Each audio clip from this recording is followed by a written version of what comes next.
A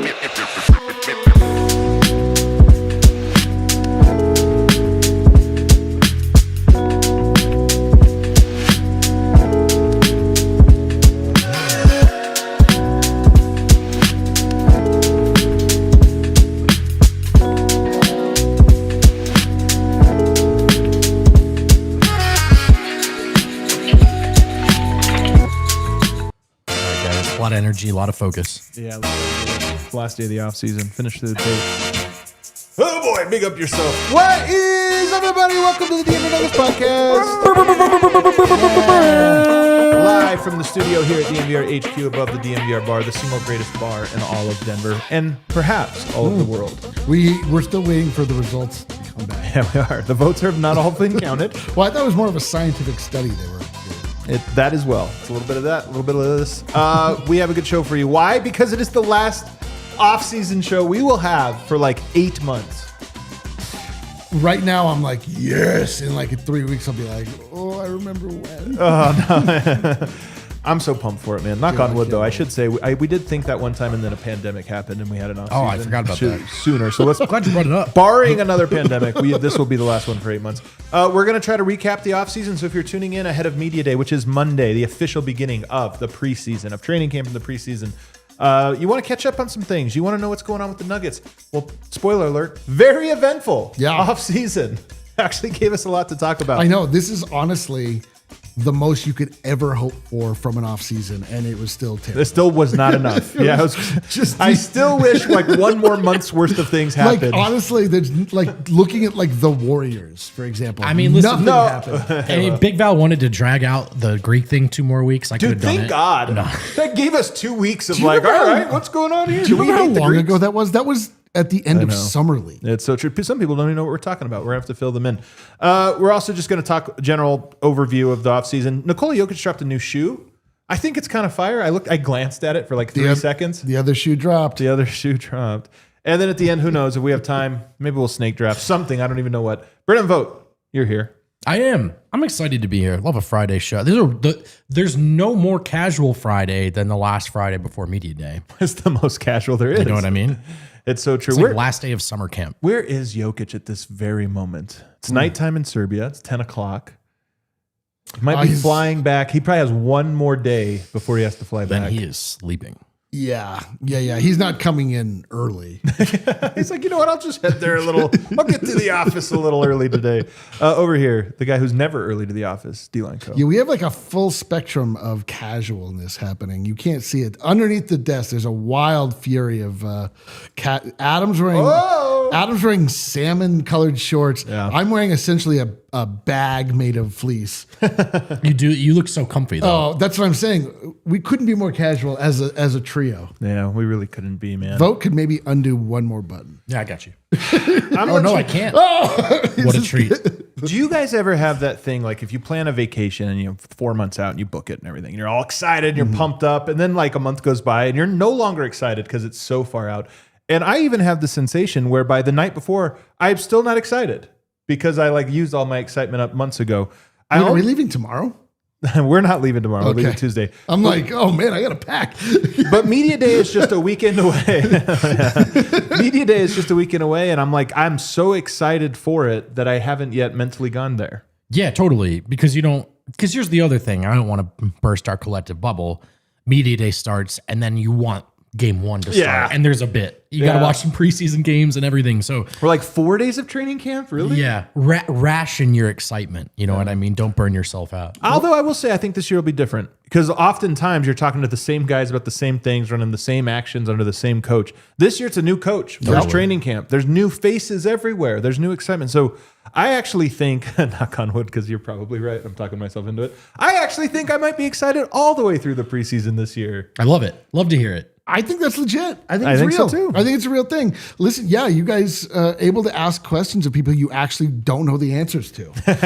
You're not able. Right. You're not just looking for a soundbite. Like, that's so true. The trick with Jokic by the end was like, what's a question I can't script his answer word for word? Yeah, you know, harder job than you think. By the way, shout out in the chat there to Chad Lapagard, becomes one of our Hall of Fame Supporters Club members. What? Shout out, you are in line for a treat. Not only do you get access to videos, you also get access to a bunch of emojis that he has been bullied into making. Yeah, I've been working a day round the clock. And I can't believe I made it on time here to the podcast due to all of the emoji creation. Let's recap the offseason, guys, and we're going to recap it this way.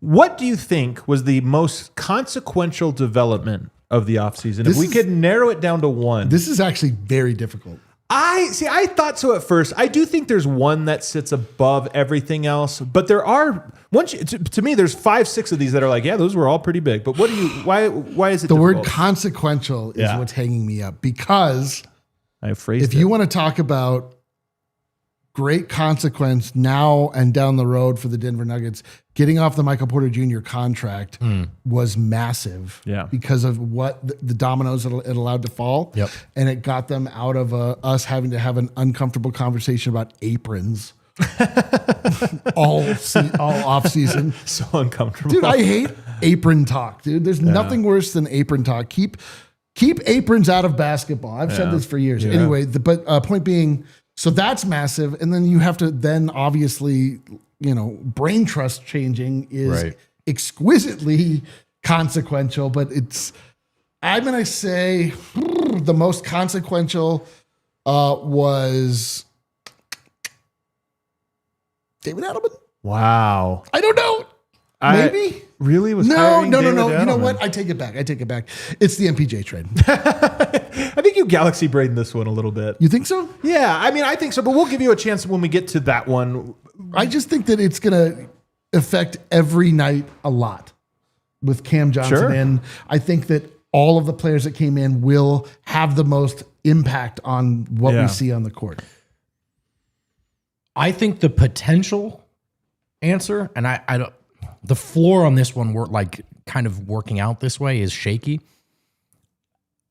I'm bigger than everyone else on the Jonas Valančiūnas edition. So wow, for me, number one. One of the things that I loved about this is great. Actually, I didn't expect it. These things are all interconnected too, so it's a little. But one of the things that I loved about the MPJ trade for Cam Johnson was that it created a TPE that they subsequently used to acquire Jonas Valančiūnas. Look, yeah, knee bones connected. Sure, right. I mean, look, I think Cam is going to be healthier and better in the playoffs than Mike was. I also think just of like games 1 through 82, the impact of swapping Mike for Cam out, I don't know. Like the starters were awesome, and I think they might get even better. Yeah. But just as far as consequential, that they added a backup center that they feel can play.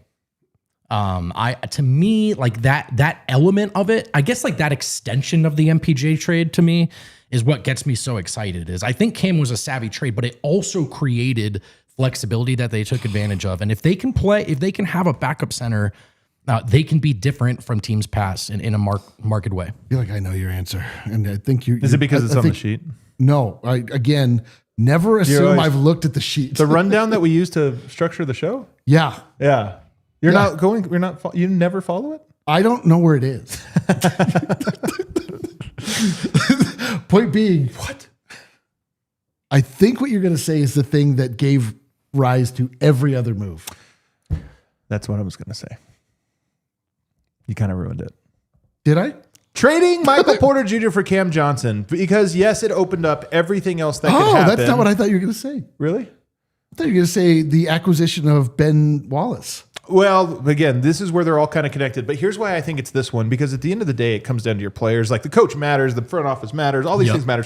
At the end of the day, it's the players. And I truly believe in my heart of hearts why I'm so high on the Nuggets, unlike last season, why I'm so high on them, is that I believe a player like Nikola Jokic is at his absolute apex best when everyone knows where to be and is able to fulfill their role. Mm-hmm. And I think Michael Porter brought a ton of talents. I hate how much it feels like we slander Michael Porter every time we talk about something like this. It does suck because he was great. I feel like I have to go the other way and be like, he's the greatest. Yeah. He should have been the best player of all time. But I think Cam Johnson represents more in line. He is the Christian Brown of Michael Porter's. I think that's a great way of putting it, man. And so I now look at it and say, that move to me represents my most optimistic feeling I've had about the Denver Nuggets starting lineup probably ever.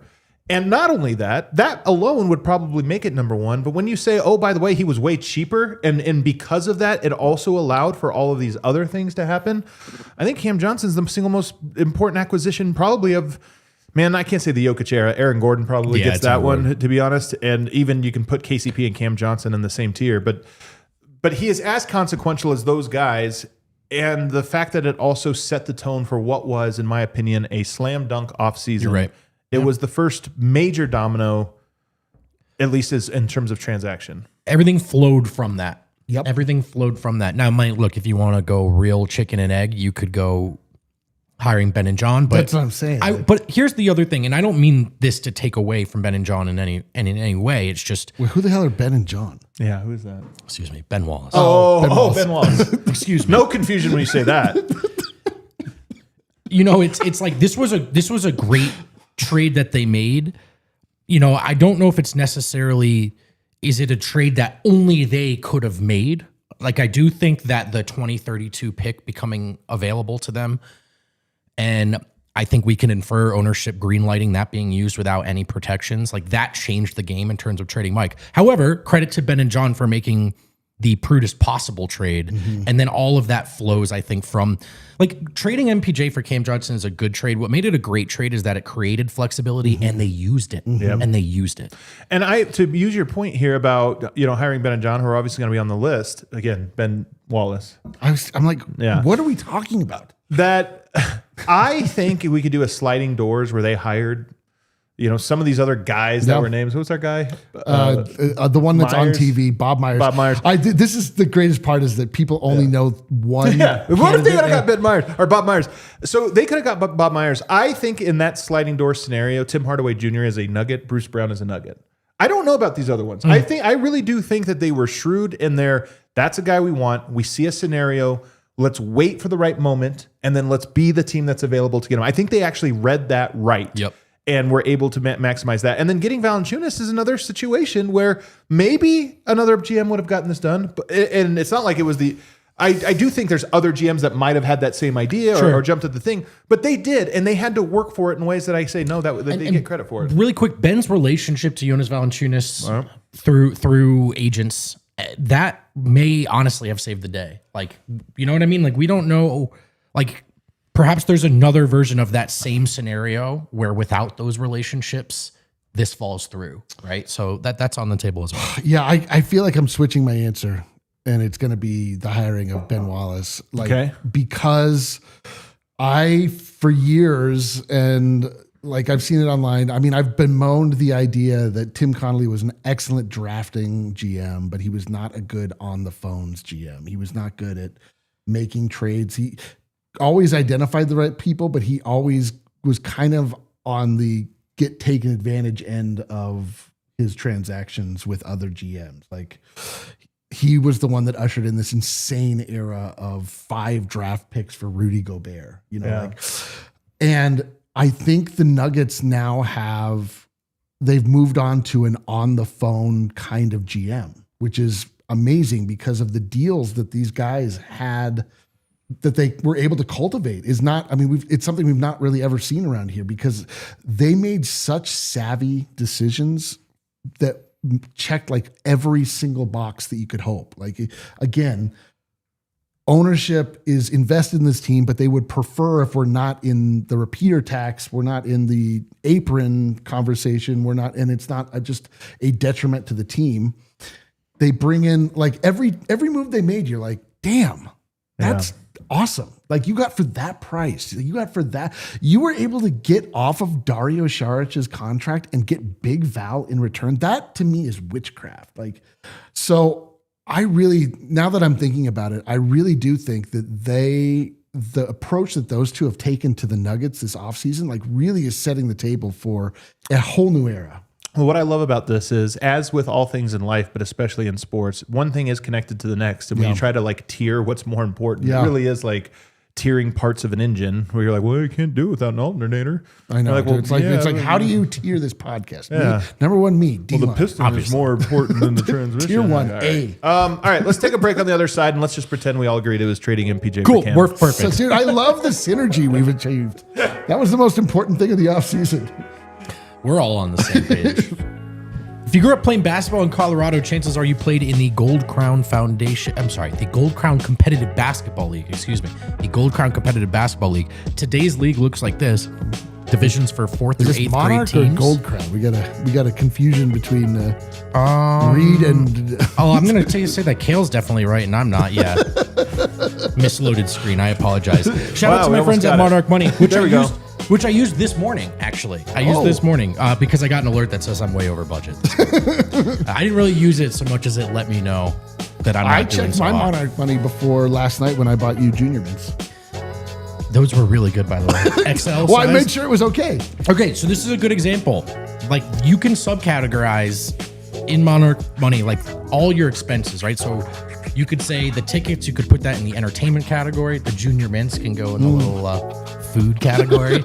And you can get a sense of just, like, where you're spending too much, what your kind of trends and habits are. You can see it all in one place. I set my budget with Monarch. Now I have to follow my budget with Monarch. That's the next step.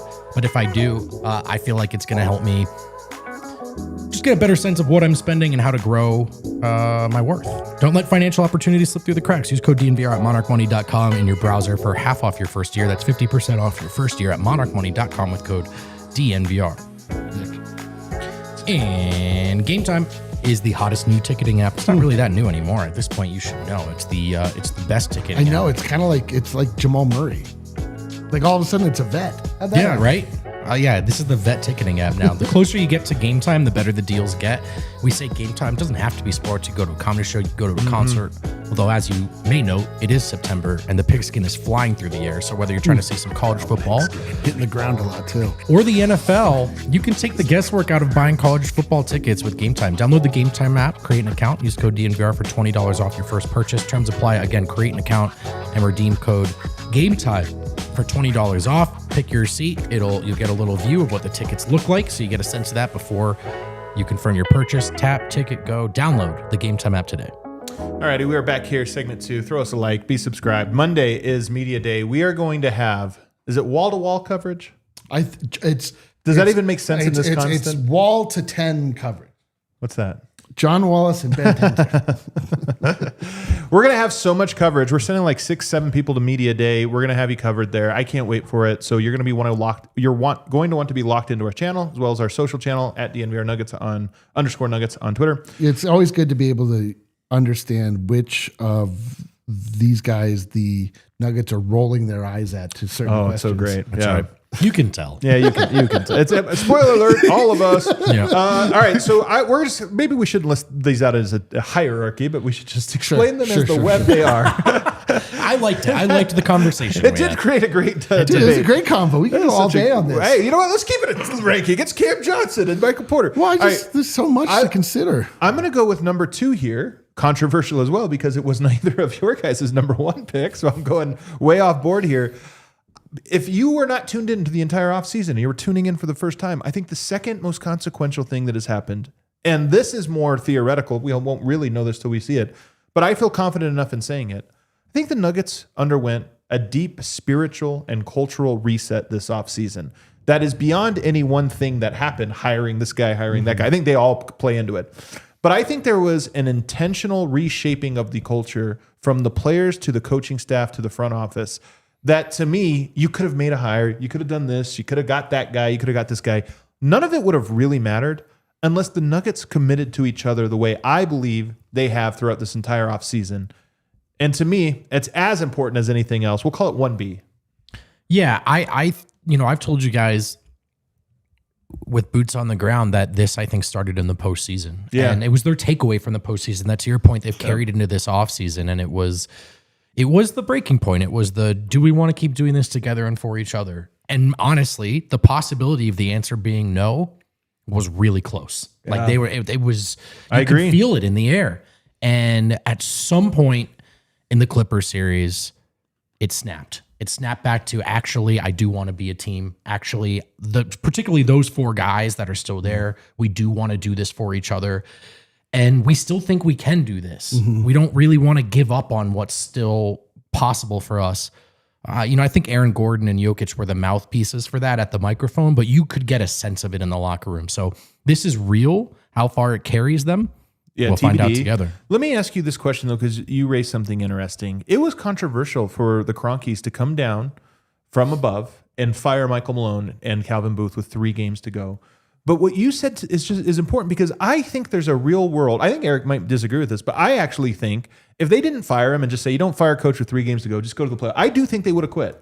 And it's not because of those guys. I don't disagree with that at all. I don't think it was like, because of Michael Malone. Yeah. I just think that something had to change for them to go to that moment. They went to that moment and realized we do want to keep fighting. Yeah. And if they would have quit in the playoffs on each other or just didn't have, they might have made bigger changes in the offseason. Yeah, and I think it created power and responsibility vacuum that the players had to fill. Ooh, I love it. I think that was really the most important development. It was, whether guys were sick of sort of Malone's white knuckle approach or they were too used to it and needed it, it was gone.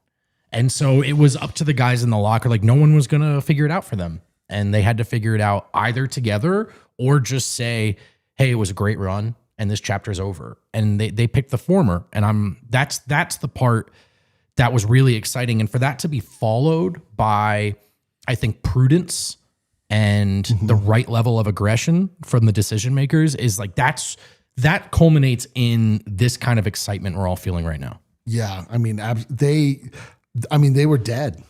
The team was dead down the stretch. When they started losing games to Portland, they started losing games to anyone that they were matching up against. Teams that were so far inferior to who the Denver Nuggets are.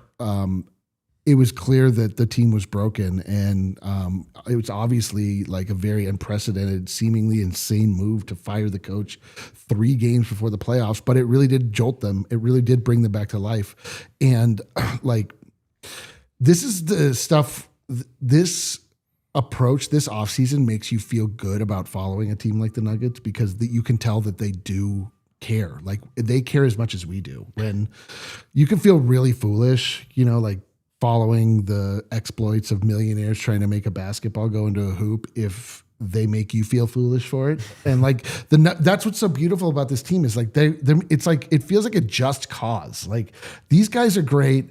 Nikola Jokic is a cultural tentpole. Like, and in order for the world to see his light, he has to achieve. And it's like there's something kind of beautiful about that. They're all working towards this, and it really, I think everyone would agree. It's like the ultimate quest is to get Jokic recognized as maybe the best basketball player of all time, and they're like committed to it. It's amazing. And through all the changes in the organization, the gradual ones and the big stuff we saw this offseason, there's still Jokic and Murray, and then even Aaron Gordon, which is just this through line of like. It actually is still the same journey. You know what I mean? It totally is. And that those 3 not wanting to let go of it, and then Christian as well, is like what makes it feel like we're still doing what we all started doing together 7 years ago. That cultural reset happened. I think the team has been together. There's been guys, in town do all this different things happening. I think that part is real, and I think it's extremely meaningful. So then we go to number 3. And I have on my board, differently than you guys have, I have hiring David Adelman. This was a big decision as well, because I think the coach maybe has fingerprints on the team outside of the few moments, like the 3 times a year where the GM makes an impact on the team. I could easily be talked off of this one, though. My sense about this one is we saw it last year, and it didn't make that big of a difference. Like it was still really about the Nuggets reconnecting to themselves more so than what David Adelman was bringing to them. Like we're going to see, I think, a very different David Adelman this year because he does have, I'm sure like he's had his whole life to think about what he would do when he finally was put in this position. He's the coach of a son. Or the son of a coach. You shut up. You shut my mouth when you're talking to me. Listen, it's one I would do 10 times out of 10. And I'm really interested to see like what kind of offensive wrinkles he brings to the table because you're dealing with you have Magnus Carlsen on your team and you get to deploy new chess strategies and Nikola Jokic is able to make it happen. Like, a lot of, it was very clear that most of what was going on was just a lot of read and react with Jokic as the fulcrum, the center point. And I just think, I just envision a world where there's a lot more like crazy, closing door screens and Murray's running over here and like stuff that we hadn't really, not a lot of like super inventive stuff previously that I think we're going to get. So I don't know, but I would say like coming out of last year, he didn't change that much. So I don't know. We'll see. I mean, for me, it's just the biggest wild card. Like, so it is consequential. We just don't know, right? It might be negatively consequential. Yeah, it could be. I'm not, by the way, when I say that, I don't mean to be. You guys are both a little, I think, pretty skeptical, I feel, of David Adelman. It's not even, it's not so much that I want to present myself as skeptical, so much as I want to continue to just kind of frame it as like literally and ironically now kind of a question mark about this team. And it could go in the most positive direction, and it could be the best move for this group. It just is like, now you look at it and you go, wow, you've got great starters, you've got depth, but now we don't know about the coach. Right. And that's just different. Yeah.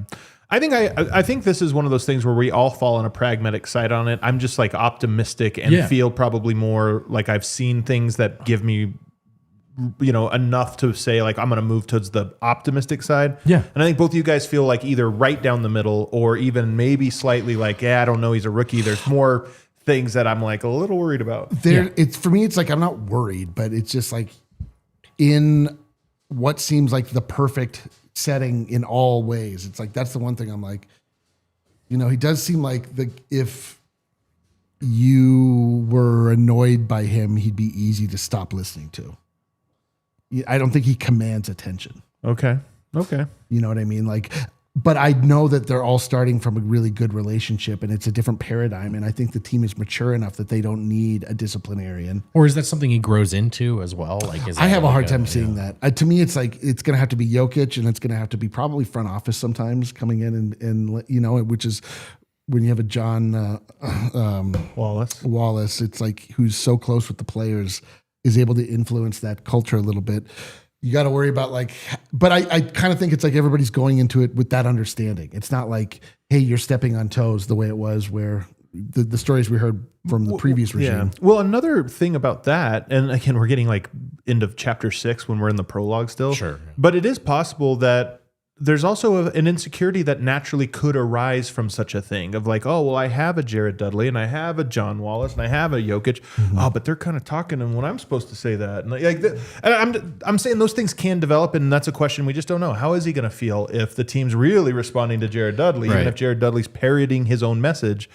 There's, I kind of think he wants that though. I think he I just think he wants to be the brains. Yeah, I'm for the record, I'm really excited for his tenure. No, like me too. I'm think like the fresh approach to it, not just that everyone rallied last year, but maybe now it's time for a fresh approach. I think that there's something there. Yeah. Sorry. So you guys hate him. Let's move on. So I then have hiring Ben and John. I'll be honest, as we talk through this, I'd probably move them up a spot.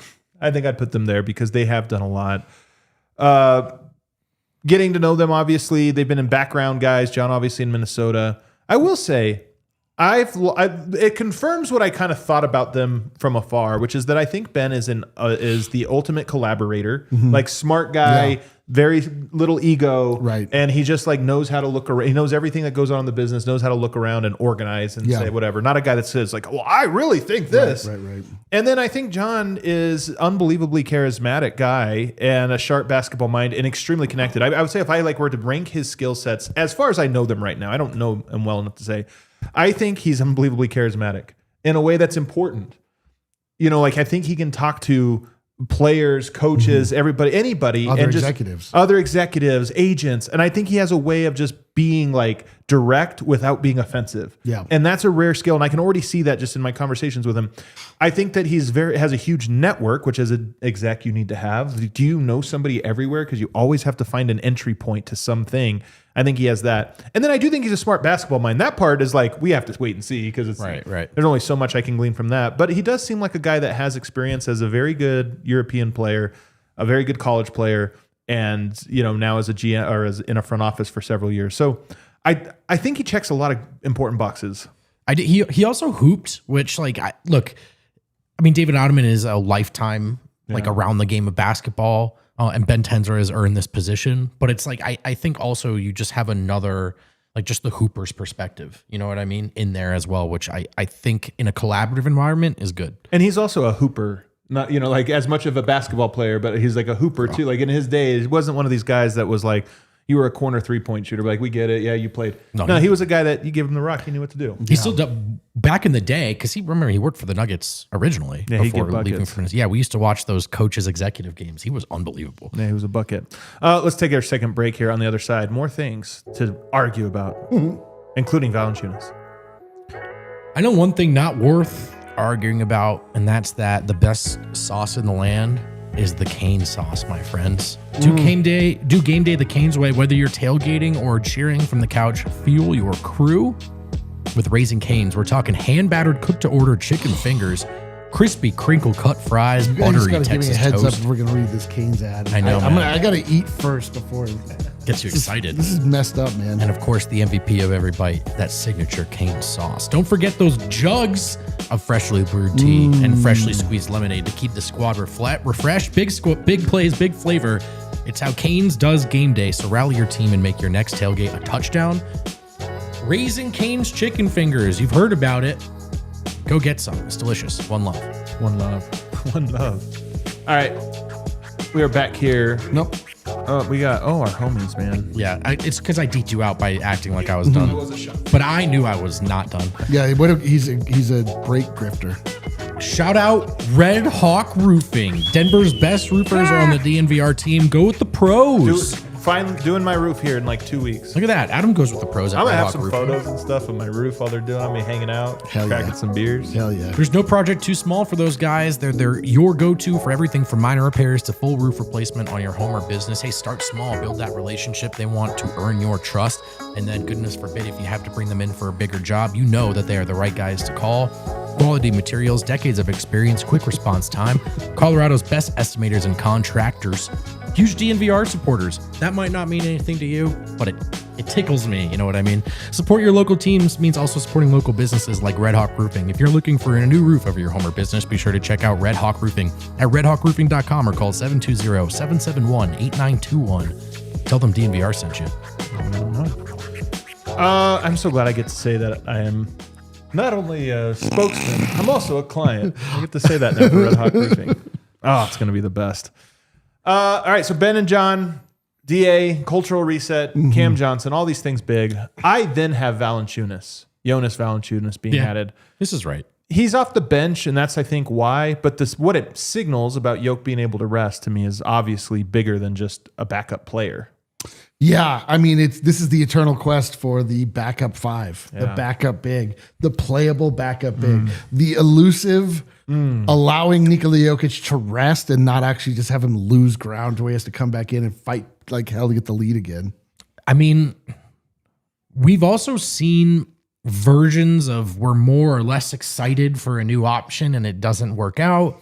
Depending on who you talk to about Jonas Valančiūnas, he is either kind of on his way out of the league or he's the 87th best player in the league.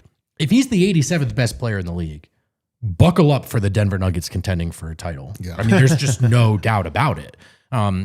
My guess is he's probably somewhere in between those two. But where is he on that? I mean, the potential of this one, again, it's not that Big Val's going to come in and make an all-NBA team or anything like that off the bench.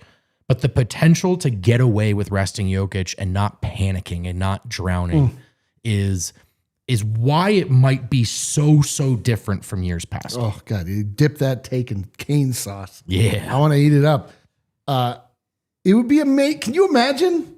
I'm serious. Like, if the outcome this year is that we stop calling them the non-Jokic minutes. The Big Val minutes? We call it the Valley Boys or the Val Tal. Val's pals. If we're like, oh man, Val's pals are in. Take some bench, Jokic. Take some time off. Take a load off. You know what I mean? Yeah. Like, that would be incredible. Honestly, yeah, you're right. I do think I want to workshop that because I don't want to call Val's pals all year. I just don't like that. Well, it doesn't matter what you think. I've already set it into motion. Yeah. It's too easy. Yeah. It's a little too easy. Yep. Oh, man, remember Val's pals lineup. Remember you guys were dead set against me referring to Nikola Jokic's goatee as the winter bush, and I made it happen. I don't know if you made it happen. Well, then I pulled it back. I'll be honest. I don't remember that, so it tells me I pulled it back. Yeah. Here's the underrated thing about Big Val, and it's something we talked about, so it's not like it hasn't been discussed, but the more I kick it around, the more I think this. Val is not Jokic, But there is something to, I think, the continuity of play style, both on offense and defense, by the way, I think lends itself more naturally to there being less of a steep drop off. This scares me, I have to say. Why? It scares me to be like, he should play like Jokic plays, because like we've had a bunch of passing big men and they're just not him. But Mason Plumlee was. Yeah, he was really good. The other one too that I think we forget actually kind of worked was Boogie. Boogie was great. Yeah. But Boogie I think he'll be more like Boogie, honestly. Yeah. Boogie was a little more in the post, but he still could do that stuff. But Boogie, when Boogie was at his best, he was getting tees and knocking down mid ranges, and he knocked down a bunch of shots. He was a scorer. I just it makes me nervous. A score though. I hope that all I'm saying is that I hope that they tailor it to his natural playing style and less trying to make him like a mini Jokic, because that just like never works in my opinion. Here's what I think. So the valuable minutes. Oh man, I hope they're valuable. That would be great. See, Trogs gets it. Trogs. He understands that the Val pals are valuable. Yeah, they are so well. We're ruining it again. But here's what I mean. Every year when I go through, I've been doing shows with them all week. The chat's on one. Yeah, they are on one today. Great. It's Friday, baby. I think when you look at the playbook that the Nuggets run, when the bench is in, like when it was DeAndre, it changes pretty meaningfully. And it's not just like, all right, well, we run this action, but now we're going to lean more towards this option out of it. It's like, we can't run that because who's else going to do 100%. This? And I just think the playbook will be more similar. I do think that they'll go to other wrinkles more often, like Val in the post, because I do think him in the post is going to be a big part of this and at the elbows. But I still think you get there in the same way. Yeah. You know what I mean? And that's why I think there can be some continuity. And then defensively, same thing. You know, he's not just like DeAndre Jordan's going to be your drop center or whatever. You do this or that. Val also needs a little covering in a way that's like, yeah, we know what we're doing. It's the same thing, guys. It's just keep it. Everything goes. You're not radically going from arguably most unique center of all time to DeAndre Jordan classic backup five, because that really is a huge whiplash. Yeah. After that, I would say adding Tim Hardaway Jr. comes up next on my personal board. I think what's funny is there's off seasons where Tim Hardaway Jr. would have been number one. I know. That's number one. It's sixth. So I like him below Val but here's how I look at it.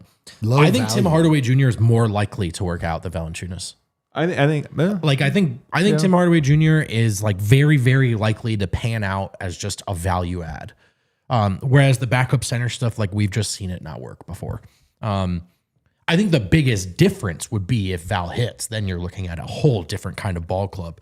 I think I would be shocked if Tim Hardaway Jr. is not a value add on a minimum. Just somewhere, any lineup, we need more shooting, throw Tim out there. Like it's going to help in an 82 game environment. So I don't think his ceiling, like the impact in terms of consequence is nowhere near Big Val's, but I think he's more likely to pan out. Yeah, I like it. I think I agree with most, if not all of that. I think they're more closer to equal value, right, but I do see what you're saying. Valančiūnas does represent to me some wild cards, but I also think he'll be dominant at points, which is great. It's going to be like he might be incredible. Tim Hardaway Jr. He might just come in and be like, oh my God. He just comes and knocks down 2-3 3-pointers a night, and it's just like the dopest thing off the bench. You just get really excited about, you know what it's like when you get like an electric charge off the bench, like when a J.R. Smith comes in and just like sets holy fire on the other squad when they're not ready for it.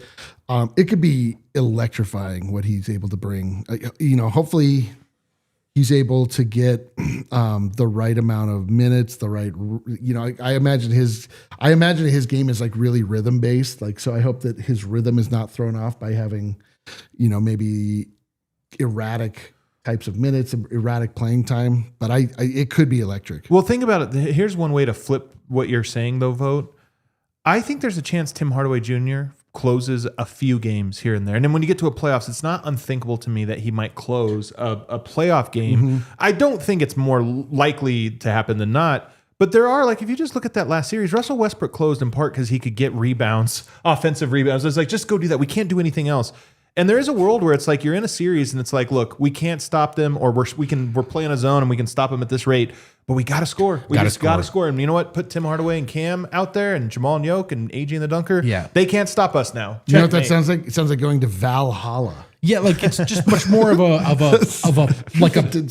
just more of like a you could plug this in and there's probably value there versus this kind of bigger swing of is Valančiūnas going to fundamentally change the bench? You know, Right. which I don't think Tim Hardaway. But it's not just him, right? Yeah, it's like there's enough pieces and enough what should be natural progression that's taken place with some of these young pups that like it's hard to nail down like the one thing that I think will be different about the bench, but it probably is the way you have it ordered, Val, and then Tim Hardaway. So here's another one that's the last one, and this kind of belongs in the culture bucket. So I'm kind of cheating here. So many guys working out in Denver to me is meaningful because that was not the case last year. As I referenced, it was Julian Strawther basically working out in Denver and nobody else. This year it was everybody. And then I'm going to add something onto it that I've been thinking about as I've just been ruminating on the Nuggets. Oh my, dude. They were early to sign some of their Exhibit 10 guys. Yep, they went right in. They went right off the bat, which sometimes that happens like right now. Teams are like, guess who's coming to camp on Tuesday? It's this guy. You know, like the Nuggets were early. And when you look at like Kessler Edwards, that is a guy who is 6'8", 215. Who else is 6'8", 215 on the team? Spencer Jones. He's probably more like 225. Peyton Watson. Peyton Watson. That's almost the exact thing. To me, there's something and he was in the gym, this summer. Spencer Jones was in the gym. Curtis Jones was in the gym. Tamar Bates was in the gym. And this sounds silly, but it's like you sign some of your guys early because then you can have a full gym and full competitions going into the camp. And I think there's a little bit of that's happening here where it's like, hey, guys were in the gym in part because they wanted to and the culture was being reset. But also it was like training camp's 4 days. Summer is 90. Yeah. Like let's get in here and let's measure each other here. I love that, man. Yeah, I think all the best teams are trying not waiting to training camp to get to know each other, to build some chemistry, to just get a little rhythm together. I mean, we've at risk of beating a dead horse with this point because we've talked about it so much, but it when it's not there, you notice it. Like its absence is loud. When a team hasn't been doing this stuff. So I'm really excited about it. And I mean, look, I'm not going to be honest. Like, I don't know how much Kessler Edwards is going to factor into anything, but this dynamic you're describing to me is very important. Yeah. What an offseason, man. That's a lot of things to happen. What a time. Here's an easy one for you guys. On a scale of 1 to 10, how differently do you feel right now compared to this point last year? Very differently. That's as differently as I can. So a 10. A 10. Okay. Well, I said this earlier. Like I predicted them to win 60 games at this time last year, so I still think they're good. Yeah, so you're like, actually, I feel the exact same. I kind of do. But this time I mean it. Well, I meant it last year too, and I don't think that. I mean, I was wrong, but I don't think that I was hyper wrong. Like I do think the team had in them the ability to do much better than they did. Yeah. Like I do think they punted on about 8 or 9 games down the stretch, and it's not unthinkable that they could have at least like flirted with that win total. Like to me, last year is just an absolute year wasted. It's almost a sin what they did with all of the players they had, all the potential they had for it to go down the way that it did. They obviously didn't hit the highest level of achievement, and because the injury bug hit. I mean, that's what happens. It's like you have to be blessed with not only the right pieces, but you have to be lucky as well. That's how it is every year. There's big injuries that happen to big players. And Aaron Gordon got hurt game 7. It just happens, whatever. But point being, it's like I thought they had it last year.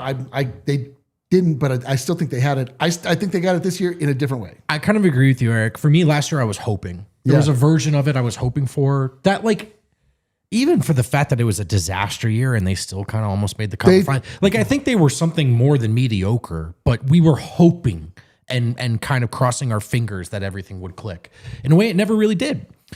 This year, I'm thinking that they're good enough as opposed to hoping. Last year, I was a 2, and you guys know this, man. I think Jokic is so great. This is before you got your haircut? Yeah. I thought Jokic is so great that to me, I'm like, there's problems, but whatever. They're always going to be good. Even last year, I was like, I don't think he can make up for all these, man. I think the rot is going to run deep.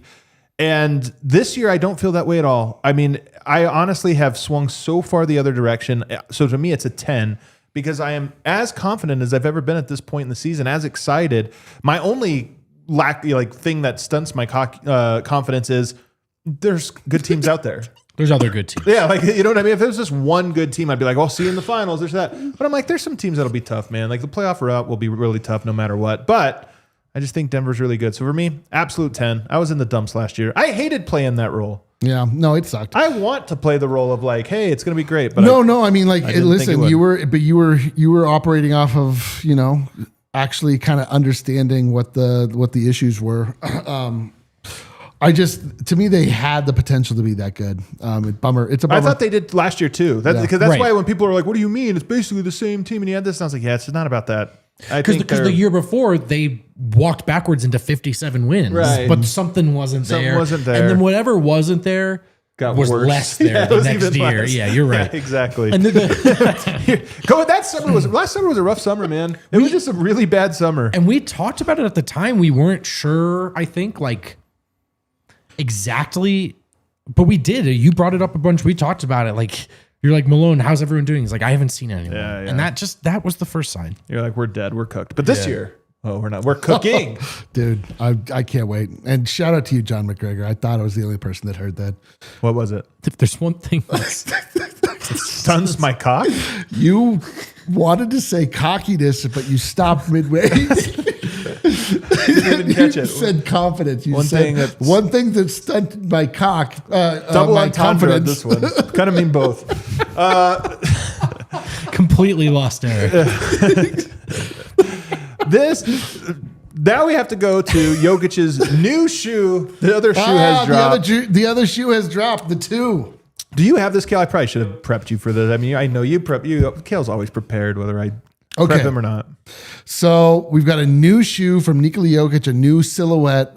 They are not effing around over there at 361. I can't believe we're 361 men. They had the 3. Okay, so I put this in the chat last night. Nobody thought this was a revelation except for me. Tell me how you put it, because I feel like it's more appropriate to introduce it. Well, I just threw it out, right? Yeah. But I said, I'm like, all right, guys, am I high, or is it crazy that Jokic, if we were to say Jokic 316, like the Bible verse, and he has Jokic signs with 361. Is there anything in that numerology? Okay, I'll let the answer was you were high. Yeah, that's what it was. It's very clear. That's like. But now that I have now that I'm listen, the numbers are everywhere. If you want to see them, I just feel like I've fallen into something. All right, I can't tell if each pair comes with the 2 different colors or not, or if these are 2 different shoes. Right, I know what you're saying. I think they come with 2 different colors. Do you know what these colors are? Do you know what these are the exact colors of? Angel Reese. Is it really? Does she? I mean, it's pink and blue. I see. No, they're nerds. Remember the nerds that would have 2 types? They came together as these 2 colors, exact colors. Yeah. I'm a super color noticer. Oh, you are. You're right. The purple pink box. I'm a super color noticer, dude. I will tell you, I think I've seen nothing but really positive reviews of this online. Yeah. I don't see Jokic in this. This doesn't look to me like a shoe that was designed for Nikola Jokic. I don't understand what's going on. These look like bear claws or something. Yeah. I think that they're cool. I think that if you go back to the side view, like the shapes on the midsole remind me of like a lower set of teeth, which I can't really see past. But you don't like that, the idea of like people like this shoe a lot. I'm okay with it. I don't look at this and say like, yep, that's Jokic's shoe. Like this just seems like a shoe, and it's Jokic's shoe. This looks like a LaMelo Ball shoe, or like the Ja Morant's. And it's, I think it's aesthetically interesting. There's it's like another, what I do like about what 361 is doing is that they are using the logo in a very non-traditional way every time. Yeah, that's cool. It's not just, and especially because it's not designed like a typical shoe logo. It doesn't it's not a long horizontal, like you expect to see like all of the shoe. They try to strive for so it can go down the side of a shoe like a Nike swoosh, etc.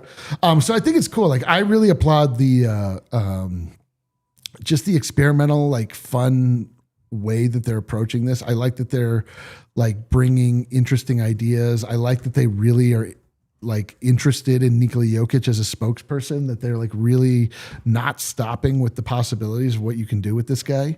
But so it's fine. I think that they'll like, Dev's going to look great in them. You know what I mean? Like I can't wear those obviously, but I think that they're cool. I think they're young and flashy, but again, I do not see Nikola Jokic in that. I think the Jokic part is very fair. This thing you're talking about, the teeth thing, they're like almost identical to the Charles Barkley shoe. I feel like, isn't that like very? So this one to me, that's partly why I like it, is because it feels very 90s to me. Do you have it, Kale? I just told him just now to Google it. I gave him no prep because I didn't think. Wow, of it that was now. really quick. Yeah, that was very quick. So doesn't that kind of look like A little it? bit, yeah. These Charles Barkley shoes are atrocious. You think? See, to me, that's just nostalgia. It's pure nostalgia. It's to me, pure these nostalgia. are like cool. If I told you, They're huge. Well, Barkley was huge. If I explained to you, if I was like, "Oh, you're gonna have to wear these shoes for 6 weeks," they have an orthopedic purpose. You'd be like, "Yeah, well, I what got can it." I do? I mean, again, this to me just scream 90s, and they don't even. It's what's funny because I wasn't the big shoe guy at this age. When I saw these, I was never like, would I look good in them? I was always like, yeah, there's Charles Barkley in his shoe. And it's super fair. That's what I mean. Like that kind of looks like Charles Barkley. Yeah. And like the Jokic shoes, you don't look at them and be like, well, that's Jokic right there. Okay. That's his personality. But people love him, and I think it's going to be great. I hope they have more than pink and purple. You know, like the other colorways, like which they've shown they like putting out colorways. I was going to say they ended up releasing like 30, a bunch. They did like 30. They put out a ton of colorways, so I'm interested in in some of like the more maybe demure or more like toned down version of this. Might look really really cool. But it's an interesting silhouette, and I applaud them. I wish it was a high top just because I worry about Jokic. You know what I mean? I love that. I just want him to be taken care of. I kind of love these shoes. Man, I actually think they look really cool. I do see what you're saying, though, about do they feel like Jokic? You're right, not really.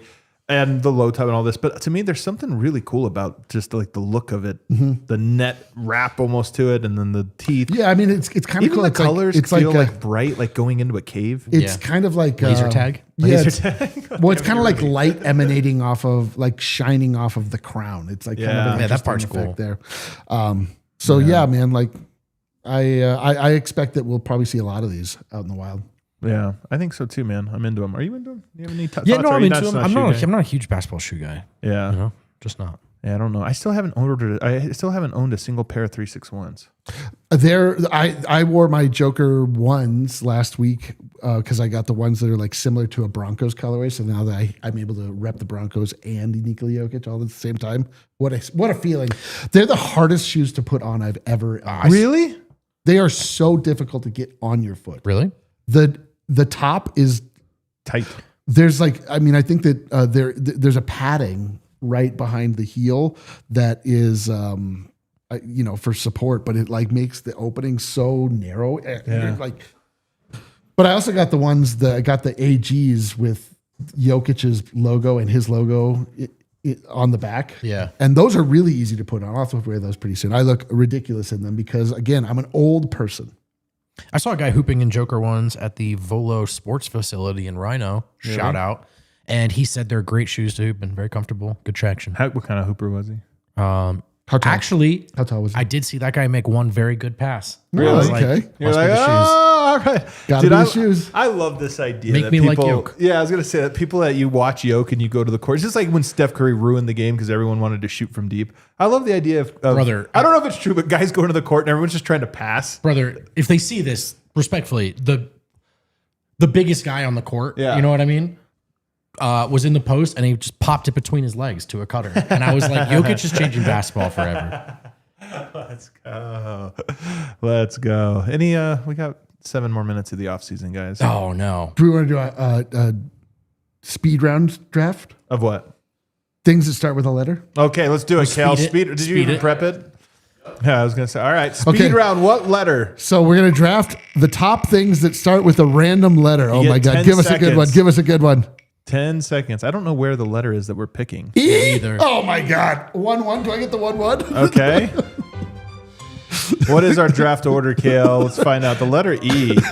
Are you searching? Are you doing this? I mean, there's no you got strategic the 1-1 advantage by just Googling things that start with E. Really, truly, no. Go ahead. I will take equality. What a dipshit pick. Equality. I will take I'll take entertainment. Entertainment. Oh, okay. Entertainment. He goes with entertainment. Voter reform. Voting reform. Vote for Millsap. Really? Yeah, really. Vote for Millsap. I'm going to go with elephants. Oh, let's good. go. Great, That's a great sick pick. Such a sick pick. Yeah, it's an elephant. We're all just Googling things that start with E. Not me. I'm going straight off the dome. That's how you should do it. All right. I'm going to go with eagles. I can't believe Adam didn't take Eagles. I almost did, but I was like, I like elephants, man. Give me Eric's. Hell yeah, dude. All Eric's. Well, most Eric's.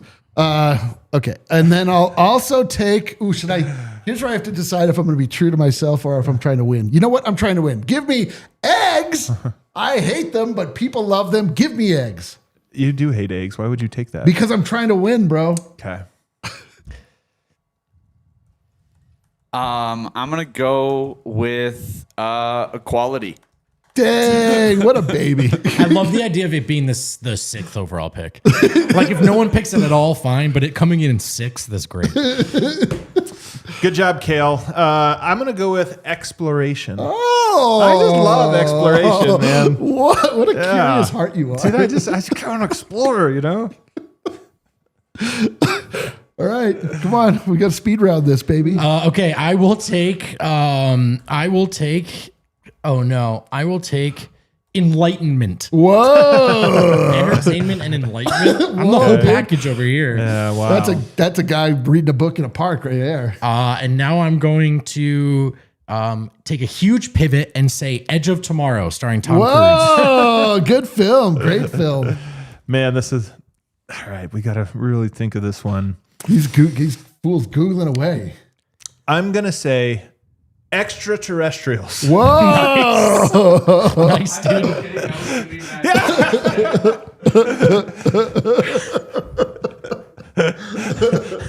Okay. Somebody said Europe. Don't know. It's a very encompassing pick. Yeah. A lot comes with that. Yeah. I like this from the chat. I'm going to go with evergreen because it's a great little Colorado All city. right. Okay. Yeah, that's all right. Okay. This is a big one. Okay. Give me. Search your heart, Eric. What E things comes to the top? What about? You know what? I'm going to take it. I'm going to take Europe, dude. I'm taking Europe. Really? I love Europe. It's a beautiful place. It has wonderful culture. Yeah. And then I will take after that. Yeah. Big fan of Belarus you are. I'm going to take. How about? Give me excellence. Excellence, really. I love excellence. You really do love excellence. All right. I'm going to take the Earth. Oh, Earth is so sick, dude. Man, Great pick. I was That's a actually good going to pick. take that. I'm not going to lie. Earth slid in this I draft. can't believe you got that so. Earth slid. Tough call for Earth. Dude, Europe over Earth. I'm going to take something we all use every single day. Okay. Electricity. Whoa. It is tight, dude. Electricity is very tight. Very tight, man. You guys are like, I don't need electricity. Really? Kind of do. Am I gonna take Enos Slaughter? Probably not. Okay. I will take Elf, The film? the Christmas movie. Okay. Elf. The movie, parentheses, film. Just put the date. It was like 2001 or whatever it came out. And lastly, I will take... Man, why is this so hard? Because you've never considered it before. For even a second. Manuel Moutier still on the board. So is enamel on your teeth. Oh, goodness. Lastly, I will take...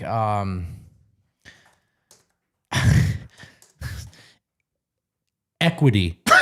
Oh wow! Yeah, you won up Kale. You went for equality, but do you know about equity? Yeah, dude, Got that's just like the capitalistic version of of equality. I'm gonna take. I saved it for the last round. I knew you guys wouldn't take it. I'm taking one of my favorite animals in the entire world, the elk.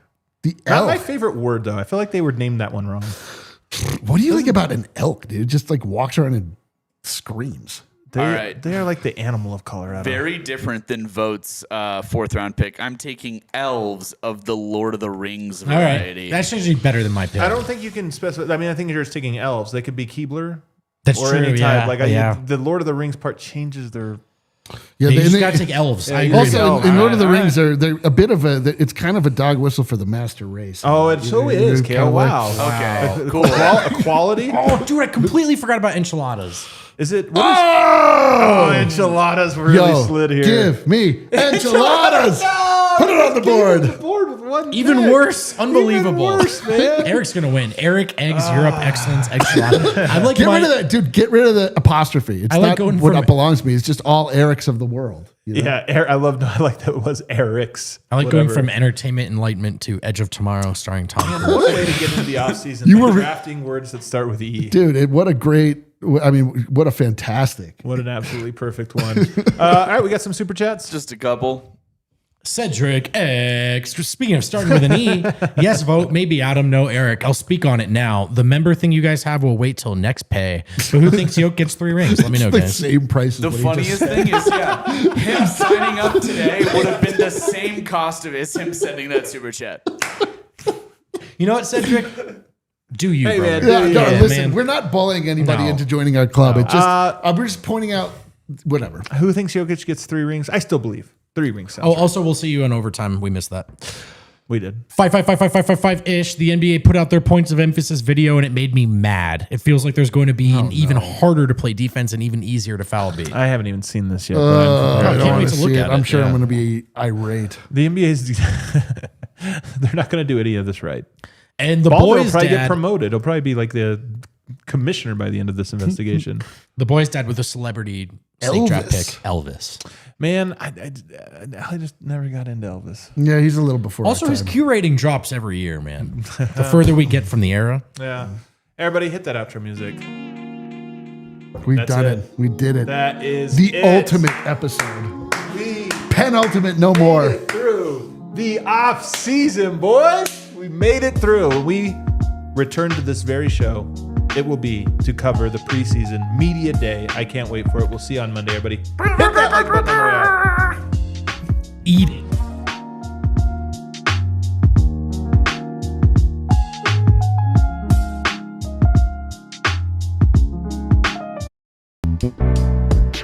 We all silly like the mayor.